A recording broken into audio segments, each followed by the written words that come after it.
Bonjour et bienvenue dans 360 degrés, l'émission des services à la personne, de l'emploi à domicile et de la Silver Economy. Le secteur des services à la personne se développe notamment par la franchise. C'est ce que nous allons voir avec deux invités qui représentent plusieurs réseaux de franchise. Tout d'abord, Franck Saudoyer, bonjour. Bonjour. Vous êtes président, directeur général et fondateur de Toutadom Service. En deux mots, votre réseau, c'est quoi ? Alors Toutadom Service est un réseau d'agences de services à la personne prestataire qui est multispécialiste et qui propose une offre de services de confort, une offre de services pour les enfants, la garde d'enfants, et également une offre de services sur Combien le maintien. d'agences 36 agences, et c'est un réseau qui a été créé en 1998.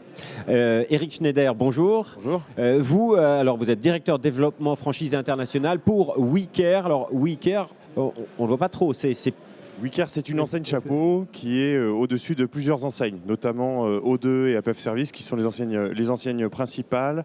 Et ce sont des réseaux mixtes de succursales et franchises sur des services principalement du ménage, de la garde d'enfants et de l'aide aux personnes âgées à domicile. Alors, monsieur Saudoyer, est-ce que vous pouvez nous rappeler comment ce secteur est en train d'évoluer en ce moment ? Ça se développe, ça se restructure, il y a des regroupements.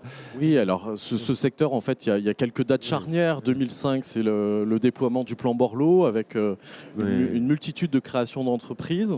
Aujourd'hui, clairement, 11 ans après la mise en œuvre et le déploiement de ce plan Borloo, on est sur une phase plutôt de structuration de ce secteur.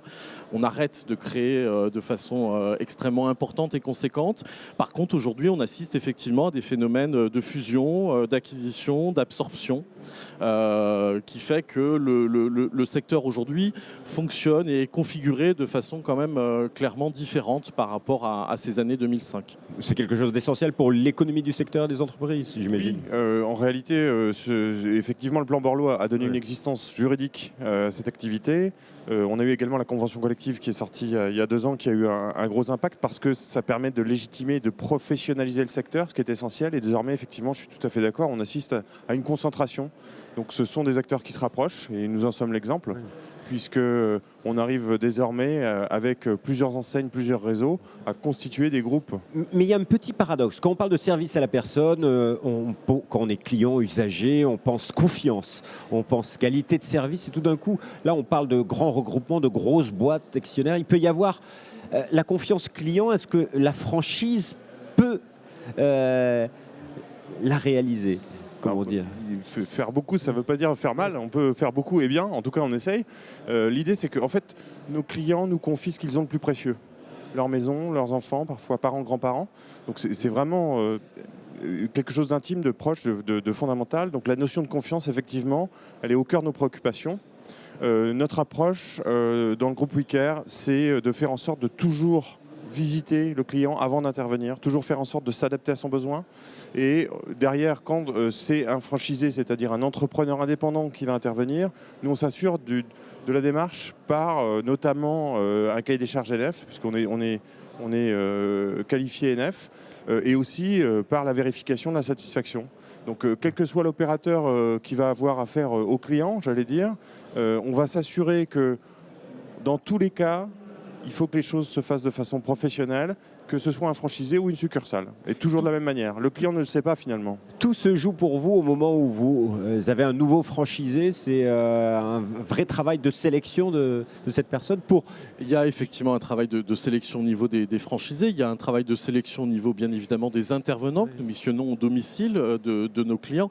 Moi, je pense que ce que l'on peut retenir quand même, c'est que 11 ans finalement après la mise en œuvre de ce plan Borloo, c'est un secteur d'activité aujourd'hui à part entière dans l'activité économique. C'est 1,1% du PIB français, c'est 24 milliards d'euros de chiffre d'affaires, le secteur des services à la personne. Et c'est aujourd'hui un secteur qui s'est grandement professionnalisé. Alors, vous évoquiez tout à l'heure la question du terme franchise. La franchise, est-ce que finalement quelque chose de grand peut faire peur ?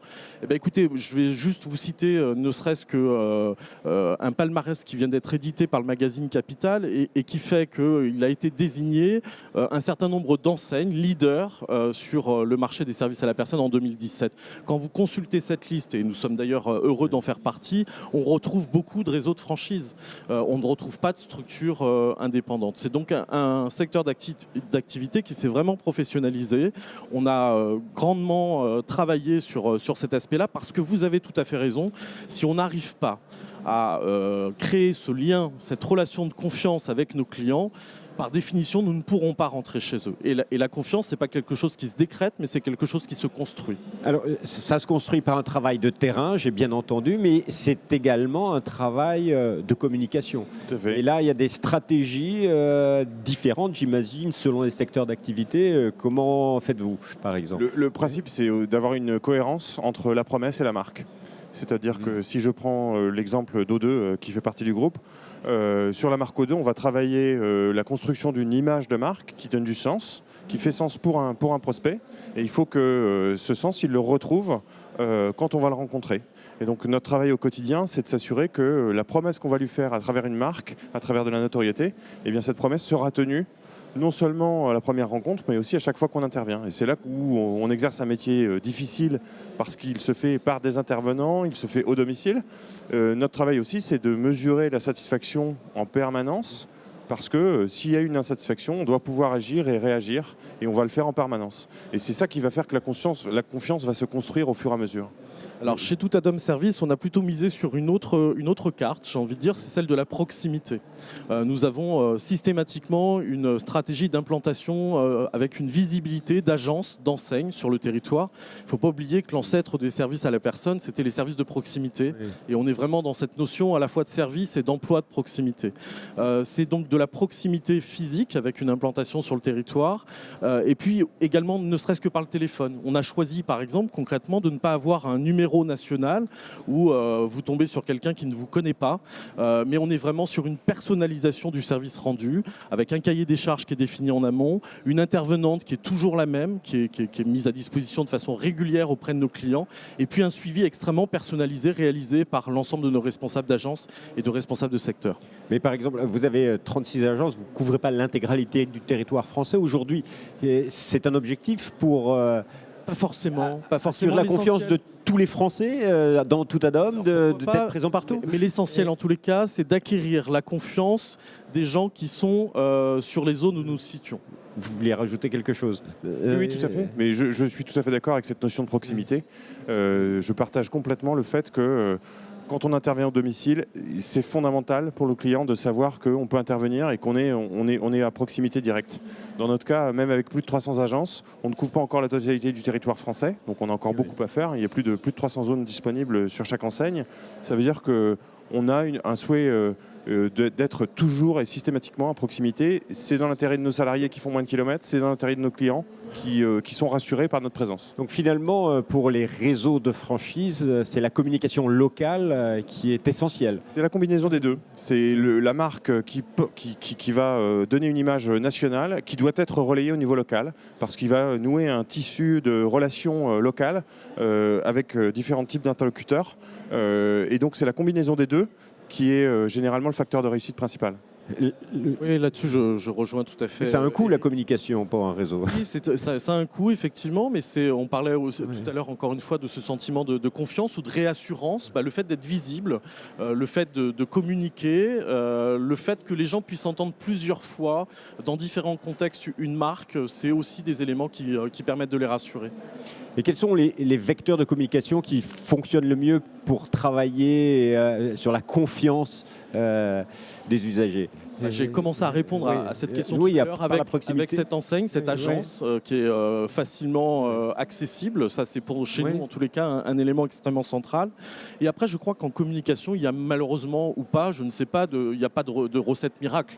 C'est un mixte finalement de vecteurs que nous allons mobiliser à la fois localement sur la zone de chalandise via une communication print, mais on ne peut pas aussi ignorer aujourd'hui l'importance et l'existence d'Internet et de la visibilité sur Internet, justement pour faire en sorte d'amener des clients potentiels demain dans nos agences. C'est essentiel, Internet. En fait, nous, on considère qu'il y a une communication à 360 degrés. C'est-à-dire qu'on va essayer d'identifier l'ensemble du parcours de vie d'un prospect et se situer sur son parcours de vie. Et ça peut utiliser différents canaux. Effectivement, il y a des moyens de communication, je dirais, généraux, comme radio, par exemple, des campagnes radio. Donc ça, c'est plutôt de la notoriété au niveau national. Et ensuite, on va le relayer en local. Alors effectivement, Internet aujourd'hui est incontournable pour tout le monde. Notre métier n'est pas spécifique là-dessus. Je pense que c'est tous les acteurs dans tous les pans de l'économie. Et puis, il y a effectivement cette présence locale. Donc c'est la combinaison de l'ensemble de ces éléments qui va finalement donner une conscience aux prospects, aux clients, qu'on est présent à proximité. Les têtes de réseau, vous aidez et vous formez donc à cette communication. Les franchisés, c'est un long travail parce que réseaux sociaux, print, communication nationale, toutes ces nuances, c'est énorme. C'est tout l'intérêt de faire partie d'un groupe important qui a des moyens, des structures et des expertises parce que justement, il y a beaucoup de choses qu'on va prendre en charge pour eux. Et ils auront toujours une liberté. C'est-à-dire que la communication nationale, c'est notre rôle, donc on va prendre ça en charge. Pour autant, ils vont avoir chacun un site internet local qui va pouvoir animer. Donc il y a une combinaison des deux. Et de la même manière, on va les former, effectivement, on va construire des supports de communication et on va les former pour pouvoir les diffuser avec le bon discours auprès des bonnes cibles. Vous formez des managers et aussi des communicants alors? Oui, mais enfin voilà, un franchisé ne peut pas maîtriser justement l'ensemble des domaines dans lesquels il doit être performant aujourd'hui pour piloter une entreprise de façon efficace. On ne peut pas lui demander d'être expert en communication, expert en gestion, expert en management, expert en marketing, etc. Et c'est donc effectivement pour eux tout l'intérêt de faire partie d'un réseau où là vous avez des services, des gens qui sont positionnés et qui font ce travail-là pour eux. Donc la communication, quand on fait partie d'un réseau de franchise, c'est, je dirais, une question qui est grandement simplifiée puisque vous avez des têtes pensantes au niveau des têtes de réseau qui gèrent ce travail et finalement localement les gens n'ont plus qu'à utiliser l'ensemble des outils qui sont mis à leur disposition. Alors pour terminer, un dernier conseil à donner pour ceux qui vont se lancer dans les secteurs des services à la personne en prenant une franchise, pourquoi pas une des vôtres, sur le rôle de la communication pour travailler sur la confiance des clients. Quel est le conseil? Alors mon conseil, ce serait sur la dimension de communication, si on revient aux bases de la franchise, la franchise c'est une marque, un savoir-faire, un accompagnement, c'est bien les trois. Donc le premier conseil c'est de s'assurer qu'il y a une appétence, il faut que les deux se plaisent, il faut que franchiseur et franchisé aient envie de travailler ensemble. Et sur la dimension de communication, il faut que cette marque ait une notoriété, qu'elle soit substantielle, qu'elle soit entretenue. Et c'est un travail qu'on fait chaque jour en fait. C'est effectivement un travail de chaque jour. C'est-à-dire que la particularité de la communication, c'est que c'est jamais fini et c'est un éternel recommencement. Et c'est là toute la difficulté, mais aussi le côté finalement assez agréable de l'exercice. Monsieur Saudoyer, Monsieur Schneider, merci beaucoup.